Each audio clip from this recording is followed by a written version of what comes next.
Сәлем достар, бүгін сіздермен кино айтушы. 1000 подпискаға жетуге көмектесейік. Сіздер үшін жай ғана батырма, мен үшін арманға бастар жол. Бүгін Берлин синдромы фильміне қысқаша шолу жасаймыз. Бұл әңгіме Клэр есімді қыз туралы. Ол Австралиядан Берлинге кеңес кезінде салынған ескі ғимараттарды суретке түсіру үшін келген. Қонақ үйге кіріп, заттарын жайғастырған Клэр үйлердің бірінің төбесіне шығады. Ол жерде тойлып жатқан компанияға тап болды, ал жігіттер оны қосылуға шақырады. Әрине, қыз еш ойланбастан келіседі. Генрих Клэрге сиқыр көрсетеді, түн өте қызық өтеді. Таңертең ішімдіктің бәрін ішіп, оның жаңа таныстары тарап кетеді. Ал Клэр таңның атысын суретке түсіре бастайды. Кейінірек сәл ұйықтап трусиін жаңартқан Клэр Берлинді аралап кітап дүкеніне барады. Бірақ күтпеген жерден басқа репродукцияның шақыруымен кетіп қалады. Бірақ бағдаршамда ол кездейсоқ бір адамды кездестіреді, және оның есімі Энди екенін біледі. Энди спорт мектебінде жұмыс істейді. Ол ағылшын тілі мұғалімі. Қыздың көкжиекке қарай жетелегенін аңғарған Энди табанды түрде құлпынаймен бөліседі және серуендеуге шығарады. Клэр бірден онымен бірге серуендеуге келіседі. Онда оның бастығы құлпынай өсіреді. Олар кешке дейін колхозды аралайды. Олар қалаға оралғанда Энди бұл олардың соңғы кездесуі болуы мүмкін екенін біледі. Өйткені Клэр ертең үйіне кетеді. Клэр де Эндиден кеткісі келмейді, бірақ әлі күнге дейін ақылы тәнін жеңдіріп жатыр. Келесі күні Клэр өзінің тағдырын қайталауды ұйғарады. Ол сол кітап дүкеніне барады. Қандай кездейсоқтық, ол кітапқа қарап отырған жігітті көреді. Картинкаға бейнеленген Климтті қарап отыр. Иә, бұл тағдыр дайындаған күйеу бала не жай ғана Эндрюха. Ең жұмбақ жері Эндрюхада фотограф. Бірақ ол фотосуреттерін үйлену тойынан кейін ғана көрсетеді екен. Клэрдің мойнындағы сақина анасының сақинасы. Сақинаға қол тигізгеннен кейін Клэр өзін үйде жүргендей көреді екен. Бірақ кез келген қарапайым қыз ұзақ уақыт алады. Егер ол оны осындай қорқынышты жерге әкелсе де, Клэр қорықпады. Клэр бір нәрсені қалаған болуы керек. Үйде бірде-бір терезе ашылмауы жас ханымды алаңдатпады. Ақырында оның қырағылығын басу үшін Энди оған жақындайды. Иә, бірінші кездесуде ол қонақты осылай күтіп алды. Клэр қалғысы келетінін айтады. Келесі күні Энди жұмысқа кетеді, бірақ Клэр үйде қалады. Клэр сыртқа шыққысы келеді. Ол оны сырттан құлыптап тастағанын түсінеді. Мүмкін бұл кішкентай түсінбестік болды деп шешеді. Энди келгенде Клэр кілтті таппағанын айтады. Энди оны үстелдің үстіне қойғанын айтады. Келесі ұятсыздық душта жалғасады. Келесі күні Энди қайтадан жұмысқа келеді. Бұл Клэрді алаңдатпайды. Бұл таңқаларлық емес. Жұмысқа бару өте қалыпты.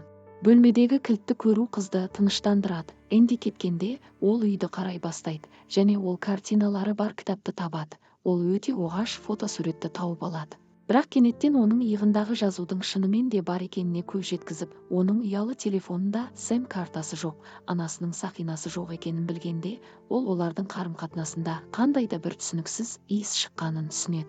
Тіпті Энди тастап кеткен кілтте құлыпқа сәйкес келмейтін болып шығады. Клэр ұялшақ болуды тоқтатуды шешеді. Энди қайтып келгенде қыз сұрайды, бірақ ол оны шығарудан бас тартады. Өйткені ол онымен мәңгілікке қалуға уәде берді. Мұны адамдар төсекте бір-біріне уәде ете береді деп түсіндіреді. Келесі күні Энди әкесі Эрикке барады. Мен бір қызбен таныстым дейді. Әкесі Канадаға оралған Наталиге не болды? Неге үнемі туристерді табасың дейді. Оған жаңа дос қызы туралы айтады. Ол өзінің кискасына қаншалықты нәзік қамқор болғанын құрметпен еске алады. Үйге қайтып, ол Клэрге пәтерді аралауға мүмкіндік береді. Энди таңертең жұмысқа барады. Клэр пәтерден кетудің жолдарын іздей бастайды, бірақ тек бұрашты табады. Эндрюха үйге оралғанда Клэр оны күтіп отыр және ол риза болып көрінеді, өйткені ол мозаика құрап отыр. Ештеңеден бейхабар Энди көмектесе береді. Ол жоғалған әріпті іздеуге көмектеседі. Осы кезде Клэр Эндидің қолына бұраушпен қолын жарақаттайды. Клэр қашып кетеді, бірақ кекшіл арамза Энди қашқынды қуып жетіп кегін алады. Содан кейін ол қызды төсекке жатқызады. Энди әкесімен шахмат ойнайды. Содан кейін біз жігіттің анасы оны және әкесін тастап кеткенін білеміз. Жігіт анасын көргісі келмейді және ол оны әлі кешіре алмайды. Кейінірек Энди ағылшын тілінің мұғалімі ғана емес, сонымен қатар сырттай дене шынықтыру пәнінің мұғалімі екені белгілі болды. Жаттығу кезінде ол шәкірттерінің бірі Франка есімді қыз екенін байқайды. Эндиге қыз әдемі болғандықтан қызға мұқият қарай бастайды. Ал Клэрді оны жаңа ғана тапқан нәрсесі қуантады. Ол құлыпты бұзуға тырысады, бірақ онысы іске аспайды. Энди үйіне қайтып келгенде, ол сүйіктісін ваннаға жуындырады. Үйге Франка келеді. Франко мұғалімнен бірде тұз, бірде қайнаған су алу үшін келеді. Осы уақытта оның артында Клэр пайда болады. Франко бұл мені мүлдем мазаламайды деп қолынан ұстайды. Бірақ Энди әлі 3 адамдық ваннаға дайын емес, сондықтан ол студентті жібереді. Клэр кім екенін сұрайды. Франко дейді. Энди тіпті Клэрге Барбидікі сияқты іш киім береді. Энди қалыпты әрекет жасауын сұрайды. Бірақ Клэрдің жауабы Эндиге ұнамай бір шапалақ жеп алады. Ол кездейсоқ төсек астынан біреудің тырнағын тауып алды. Бұл жағымды емес, және оның көңіл-күйі нашарлайды. Ал Энди кетіп қалады.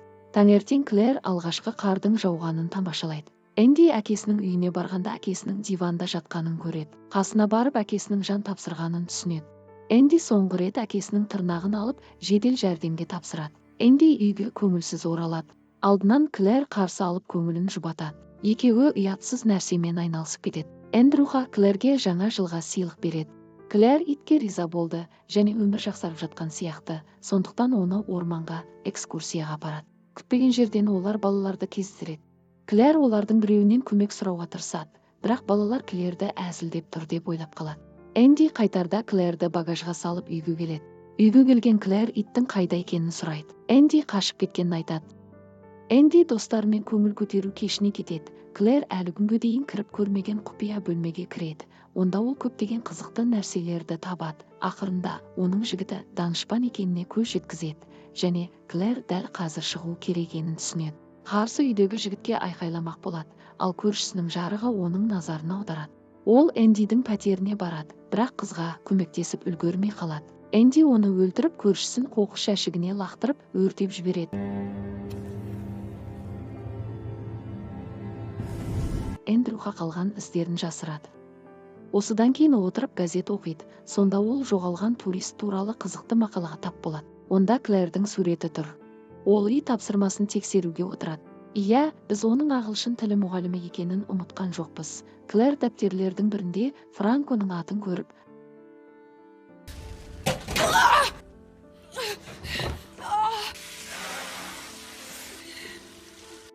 қашу жоспарын жасайды. Келесі күні таңертең Франко өзінің дәптерін алып, ондағы фотосуретті көреді. Қызға қауіп төніп тұрғанын түсінген Франко сабақтан қашып кетеді, бірақ асығыс фотосуретті жоғалтып алады. Сыныптастары фотоны тауып алады. Энди оқушылардың қолындағы фотоны көріп, ол Франконың не себепті қашқанын түсінеді. Ол оның артынан жүгіріп үйге жетеді. Ол қыздардың әлі де бір жерде екенін түсініп іздейді. Пәтерден Клэрді де, Франконы да таппайды. Ол оларды іздей бастайды. Ол ақыры Клэрді көргенде, Клэр құпия бөлменің есігін жауып тастайды. Сценарий авторлары Эндрюханың тағдыры қалай болғаны туралы үндемеді, бірақ Клэр үшін бәрі жақсы аяқталды. Бұл оқиға есте қаларлық сабақ болады деп үміттенемін. Мен сіз үшін тырысып жатқанымды ұмытпаңыз. Менің каналыма тіркеліп кетіңіздер.